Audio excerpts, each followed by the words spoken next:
Go ahead. We're gonna go over the Bair Hugger. We have 2 different size blankets. We have the adult size, and the infant size. We are gonna need a temp probe and a temp probe cable.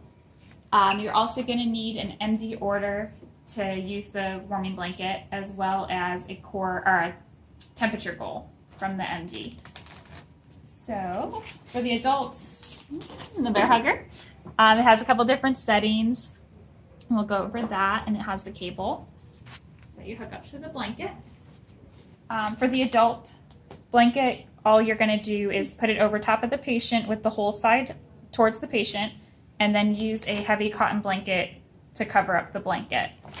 We're going to use the infant size. So you're just going to put it on top of the patient. It has 2 different holes. It has a hole at the bottom that we're going to use to hook up to the Bair Hugger, and it also has a hole up top that we're going to keep closed. And you always have to keep this closed or it'll go out. So you're going to make sure your Bair Hugger's plugged in. You're going to take your hose and put it into that one end of the blanket. You're going to make sure it's snug.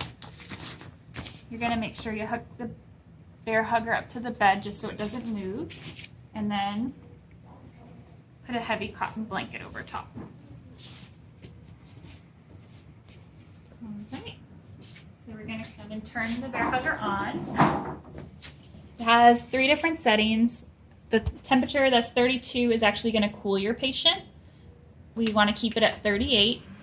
If your patient is extremely hypothermic, you're going to use the 43, but you're going to make sure not to warm your patient up too fast because they could drop their blood pressure. If you have to stop the Bair Hugger, you just hold the standby button.